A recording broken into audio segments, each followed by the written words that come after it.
Olá, eu sou o pastor Rogério Correia e esse é o podcast Pensando sobre Verdades Eternas. Seja bem-vindo. No texto que nós estudamos ontem, de Atos dos Apóstolos, capítulo 8, nós vimos como havia uma preocupação no coração dos apóstolos de ensinar a respeito do enchimento do Espírito Santo, do batismo do Espírito Santo para a manifestação dos dons. Na sequência do texto que eu quero ler com você hoje, Atos 8, de 18 a 25, nós percebemos um outro padrão negativo que se repete no assunto Espírito Santo na vida das pessoas que deveriam ser discípulos de Jesus. Atos 8, de 18 a 25 diz: Simão viu que as pessoas recebiam o Espírito quando os apóstolos impunham as mãos sobre elas. Então ofereceu-lhes dinheiro, dizendo: Dê-me este poder também, para que eu, quando impuser as mãos sobre as pessoas, elas recebam o Espírito Santo. Pedro, porém, respondeu: Que seu dinheiro seja destruído com você, por imaginar que o dom de Deus pode ser comprado. Você não tem parte nem direito neste ministério, pois seu coração não é justo diante de Deus. Arrependa-se de sua maldade e ore ao Senhor. Talvez ele perdoe esses seus maus pensamentos, pois vejo que você está cheio de amarga inveja e é prisioneiro do pecado. Simão exclamou: Orem ao Senhor por mim, para que essas coisas terríveis não me aconteçam. Depois de terem testemunhado e proclamado a palavra do Senhor em Samaria, Pedro e João voltaram a Jerusalém. Ao longo do caminho, pararam em muitas vilas samaritanas para anunciar as boas novas. Muito bem, até os dias de hoje, muitas pessoas continuam crendo que é possível, de alguma forma, comprar o Espírito Santo. Algumas vezes com dinheiro, outras tantas vezes com influência, outras tantas vezes por meio de boas obras ou por meio de favores concedidos, por meio de alianças ou acordos que se manifestam quase que de maneira política, às vezes dentro de uma congregação local. E esse texto nos é muito precioso porque os apóstolos estão nos dando uma indicação de que todas as vezes que alguém quer receber o dom do Espírito Santo por um caminho que não seja purificando o seu coração, levando diante de Deus um coração justo, buscando a Deus com sinceridade, essa pessoa está fazendo este caminho por meio da maldade. E Deus reprova, inclusive, seus pensamentos. O Espírito Santo não é algo que nós possamos adquirir por meio de influência. O Espírito Santo não é algo que possamos adquirir por meio das nossas muitas e numerosas ofertas, nem pelo valor que elas têm financeiro diante de Deus, diante do pastor, diante dos líderes de uma congregação local. Porque não há relação alguma entre o Espírito Santo e a maneira como nós nos relacionamos politicamente, financeiramente e ideologicamente com as pessoas que nos cercam numa congregação. Mas há relação direta com o coração que nós apresentamos diante de Deus, com a sinceridade que apresentamos diante de Deus.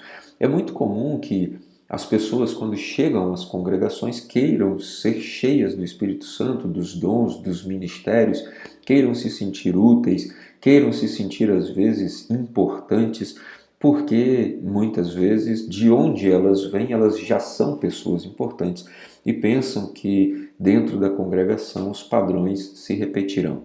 É bem verdade que em muitas congregações, pessoas que são tratadas com um certo grau de importância no mundo são também tratadas com importância, mas isso se justifica muito mais por um erro, um equívoco no tratamento por parte dos líderes que assim procedem, do que propriamente repetir um padrão bíblico. Ao contrário, no padrão das Escrituras, todos são iguais diante de Deus. Se todos são iguais diante de Deus, significa que qualquer pessoa pode ser cheia do Espírito, desde que atenda aos requisitos do Espírito. O enchimento do Espírito Santo se dá pela sinceridade de coração, pelo quebrantamento diante de Deus, pela busca constante em oração, pela piedade diante de Deus, por meio da leitura da Bíblia, dos jejuns, da sua dedicação pessoal, individual, para que o Espírito Santo encha sua vida com seus dons.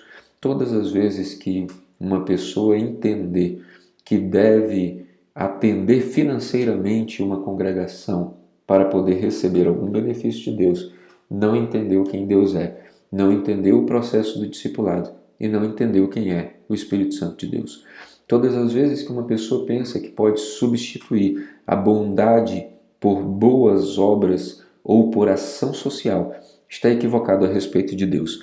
Dietrich Bonhoeffer, um famoso e importante teólogo e pastor do século passado, nos ensina no seu livro Discipulado que nós não podemos tornar a graça de Deus, a salvação de Deus, em graça barata, mas devemos entender que é graça preciosa.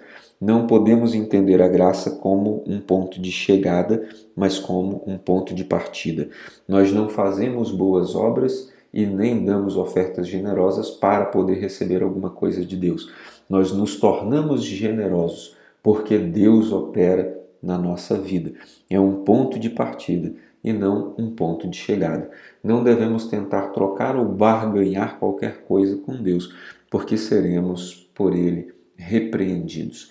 Os apóstolos olham para a intenção do coração de Simão, que poderia estar sinceramente enganado, porque há muitas pessoas que são sinceras na sua busca, ainda que estejam fazendo de maneira equivocada, porque não foram ensinadas a fazer o certo do ponto de vista bíblico.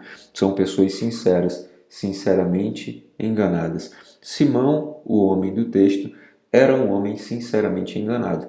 Ele viu o que estava acontecendo na vida dos discípulos e, por vir de uma vida de artes mágicas, pensou que podia continuar essa vida de artes mágicas no reino de Deus, agora distribuindo o Espírito Santo por imposição de mãos. Nós não podemos continuar no reino de Deus aquilo que fazíamos antes de conhecer a Deus. Precisamos ter a nossa vida zerada, precisamos ter um coração arrependido, precisamos ser genuinamente cheios do seu Espírito para começar algo novo. Qualquer coisa que nós trazemos da nossa vida antes de Cristo e tentamos continuar fazendo na nossa vida depois de Cristo é fruto de pecado, repreendido por Deus. Meu desejo é que você, ao ouvir essa palavra, tenha um desejo sincero de ser discípulo sincero e não alguém sinceramente enganado, querendo fazer de práticas velhas ações cheias do Espírito Santo, porque isso não é possível e Deus rejeita estas ações e um coração semelhante a este. Que você tenha um coração sincero, que você seja discípulo sincero na presença do Senhor. Que Deus te abençoe. Ficou com dúvidas ou quer sugerir temas para o nosso podcast Pensando sobre Verdades Eternas? Escreve para a gente, igrejadaflorestaacre@gmail.com. Não esqueça de nos seguir também nas plataformas Spotify e Apple Podcasts. Se está nos ouvindo pelo YouTube, curta e compartilhe.